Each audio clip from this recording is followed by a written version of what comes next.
Hello students, once again I am in front of you with the second video from class 5 EVS lesson 3 playtime.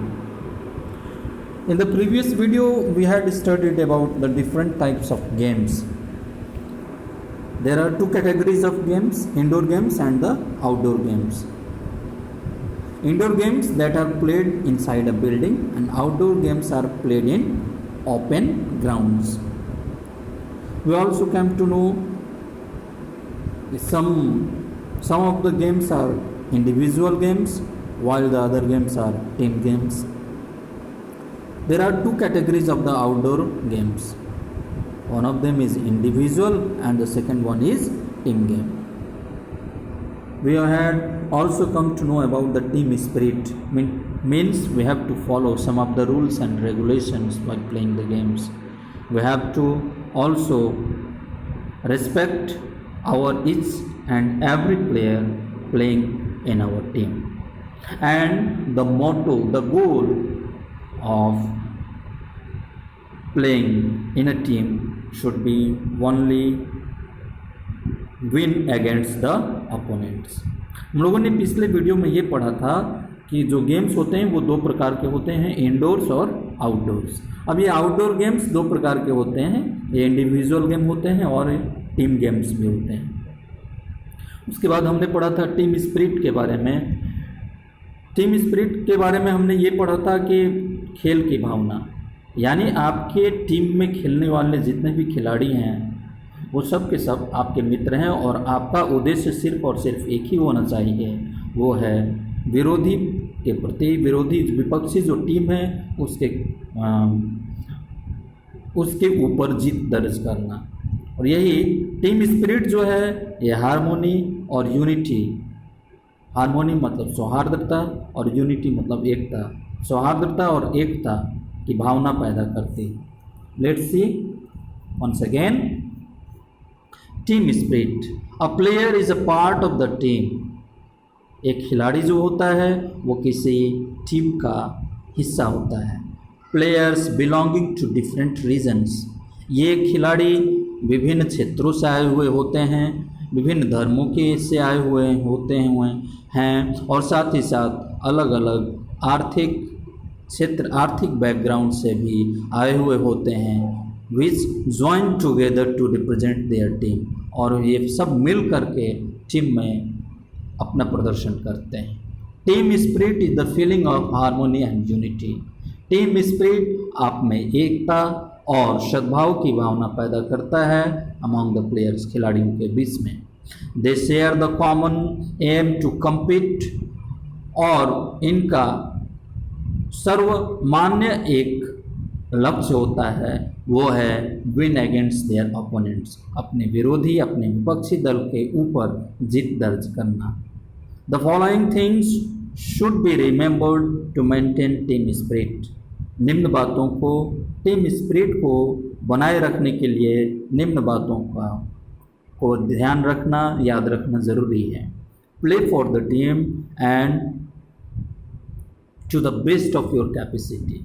Team के लिए खेलिए और आपकी जितनी भी क्षमता है वो पूरी क्षमता के साथ टीम के लिए खेलिए. आपने क्रिकेट में देखा होगा, मैदान में जो भी खिलाड़ी होता है, हर एक खिलाड़ी अपनी क्षमता के अनुसार बेहतरीन प्रदर्शन करने का प्रयास करता है, वो टीम स्पिरिट है. Now let's see what does the grandma says. अब देखते हैं कि ग्रैंड मा क्या कहती है.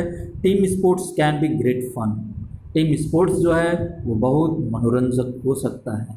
फील द टीम स्पिरिट, खेल की भावनाओं को समझिए. मूव टुगेदर, एक साथ आगे बढ़िए. टुवार्ड्स अ कॉमन गोल, और एक ही लक्ष्य रखिए, वो है विरोधी के ऊपर जीत दर्ज करना.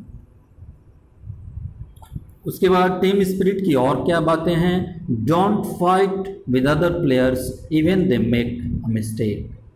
दूसरे खिलाड़ी यदि कोई गलती करते हैं तो आप उनके साथ झगड़ा मत कीजिए. आपने क्रिकेट के मैदान में कभी भी कप्तान को कैच छोड़ देने पर झगड़ा करते हुए नहीं देखा होगा. हाँ, विशेष परिस्थिति में जब मैच बहुत टेंस्ड हो उस समय आपने कप्तान को थोड़ा सा खींचते हुए या फिर डिस्प्रेस्ड होते हुए ज़रूर देखा होगा, लेकिन झगड़ा करते हुए आपने नहीं देखा होगा। The second is, third one is be respectful and understanding. आपको रिस्पेक्टफुल बनना है और दूसरों की कदर करने जाननी है। Be disciplined and don't cheat. आपको डिसिप्लिन अनुशासित रहना है और किसी भी प्रकार का गलत तरीके से मैच को जीतने के लिए किसी भी गलत प्रकार का काम नहीं करना है। कंसिडर द ओपिनियन ऑफ इस प्लेयर। हर एक खिलाड़ियों के ओपिनियन को लेना है, के ऊपर विचार करना है। यानी टीम में खेलने वाला प्रत्येक खिलाड़ी अपनी ओपिनियन दे सकता है, आपको उनके ऊपर भी ध्यान रखना है, उस ओपिनियन के ऊपर भी। Let's see what grandma says. अब देखते हैं कि ग्रैंडमा क्या कहती है। Should we play a team game with team spirit, why or why not discuss.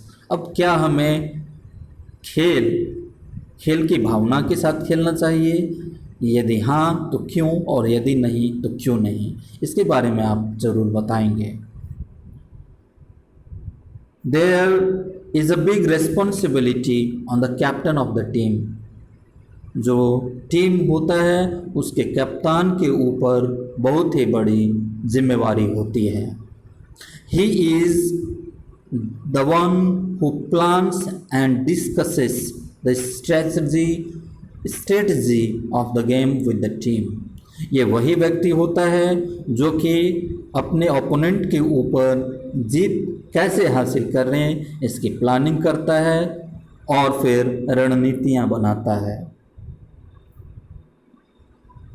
It is also important for team members to respect and trust the captain। और ये भी ज़रूरी है टीम के खिलाड़ियों के लिए कि वो अपने कप्तान के ऊपर विश्वास रखें और साथ ही साथ उसका आदर भी करें। It is the captain who gets the credit if the team wins। क्योंकि ये कैप्टन ही होता है जिसे कि इस बात का श्रेय मिलता है कि उसकी टीम जीती है।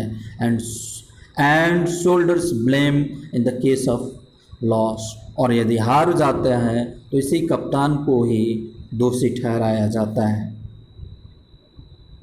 नेशनल गेम, राष्ट्रीय खेल।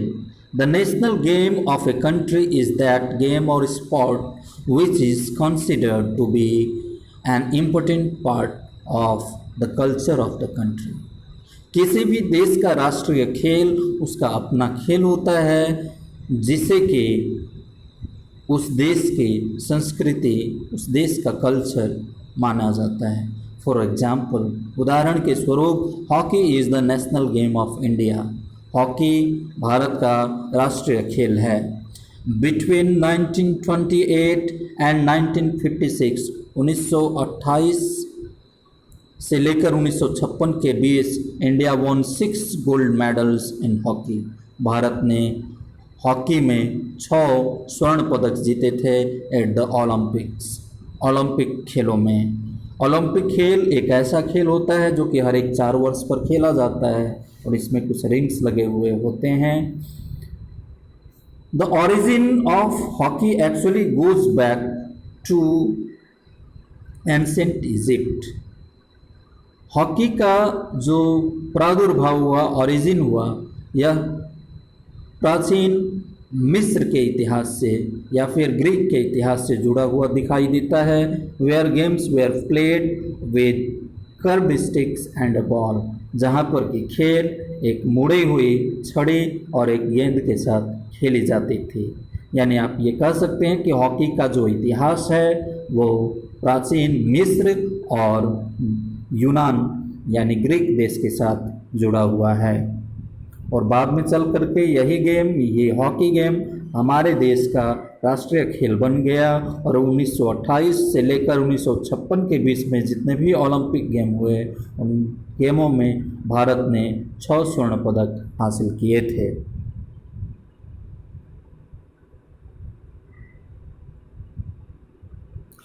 Fact and, Olympic games are held every 4 years. जैसा कि मैंने बताया कि हर एक 4 वर्षों पर ओलंपिक गेम्स खेले जाते हैं। जस्ट लाइक देम, ठीक उन्हीं की तरह Every 4 years, the Paralympic Games are also held where the physically disabled compete in a number of sports। और ठीक उसी के तर्ज पर पैरालंपिक गेम भी होता है जिसमें कि शरीर से दिव्यांग व्यक्ति अपने अपने खेलों का प्रदर्शन करते हैं। अब आते हैं मनोरंजन के समय पर, फन टाइम में। Find out and right the national games of the following countries. निम्नलिखित यहाँ पर कुछ देश के नाम दिए गए हैं, आपको उनके राष्ट्रीय खेलों के नाम लिखने हैं। यूएसए का क्या है ये आपको लिखना है कमेंट बॉक्स में। चाइना का राष्ट्रीय गेम क्या है ये भी आपको लिखना है। श्रीलंका का क्या है ये आपको लिख करके बताना है। उसी तरह पाकिस्तान, बांग्लादेश और कनाडा का राष्ट्रीय खेल आपको कमेंट बॉक्स में लिख करके बताना है।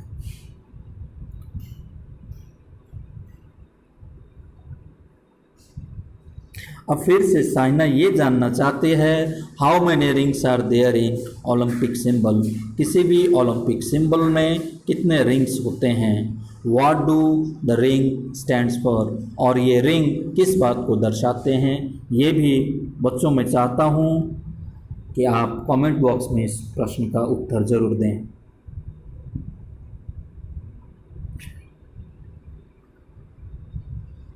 From the box given below, write the name of the sport the following sports person play। यहाँ पर कुछ खेलों के नाम दिए गए हैं और ऊपर में खिलाड़ियों के नाम दिए गए हैं। आप उन खिलाड़ियों के सामने उनके द्वारा खेले जाने वाले खेल का नाम लिखना है। अर्जुन नटवाल ये किस खेल से संबंधित हैं। अभिनव बिंद्रा ये किस खेल से संबंधित हैं। कर्णम मल्लेश्वरी, गीत सेठी, करुण चांडक और संदीप सेजवाल। ये सारा काम आपको खुद ही करना है और मैं चाहता हूं कि आप कमेंट बॉक्स में इन प्रश्नों के उत्तर को लिखें। यदि आप नहीं कर पाते हैं, नहीं जानते हैं तो आप वो भी कमेंट बॉक्स में लिख दें। मैं इसका उत्तर अगले वीडियो में देने का प्रयास करूंगा। Students, let's move further. आइए आगे बढ़ते हैं। Now television, computer games and video games has become very popular. अब टेलीविज़न, दूरदर्शन, कंप्यूटर पर खेले जाने वाले गेम्स और वीडियो गेम्स काफ़ी मशहूर हो गए हैं। Children don't like to play outside in fresh air. बच्चे शुद्ध हवा में जाकर बाहर जाकर खेलना पसंद नहीं करते हैं। Lack of physical activity has created problems. शारीरिक गतिविधि में कमी ने कई प्रकार की समस्याओं को खड़ा कर दिया है। लाइक ओबेसिटी, बच्चों में मोटापन बढ़ रहा है। And has reduced there concentration, और इसके वजह से उनके एकाग्र क्षमता यानी किसी भी विषय पर उनका जो कंसंट्रेशन लेवल है वो घट गया है, और साथ ही साथ उनका जो स्टैमिना है, शरीर की जो ताकत है वो भी कम हो गई है। Thus it is very important to inculcate sports consciousness among children right from a young age। और इस प्रकार से यह बहुत ज़रूरी है कि आप खेल के ऊपर जो आउटडोर गेम्स है उनके ऊपर ज़्यादा ध्यान दें छोटी उम्र से ही। अब अभी तक आपने क्या क्या पढ़ा ये हम थोड़ी सी बातें जान लेते हैं। Games and sports relax our mind. खेल हमारे दिमाग को रिलैक्स यानी आराम पहुंचाते हैं, शांत करते हैं हमारे दिमाग को। Games are of many types. Games कई प्रकार के होते हैं। Indoor games, outdoor games, individual game and team games. Team spirit is the feeling of harmony and unity among the team players. यानी किसी भी टीम में टीम स्पिरिट जो है, खेल की भावना जो है वह खिलाड़ियों के बीच में एकता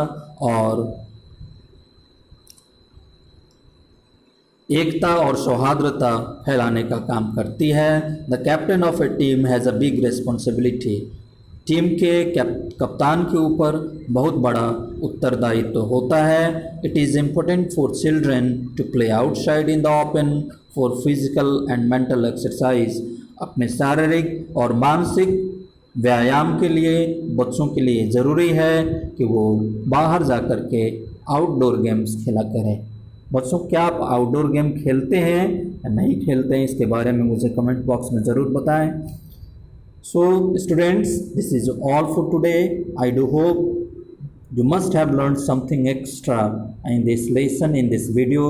I will come up with the question and answers from this lesson in the next video. Till then, thank you very much.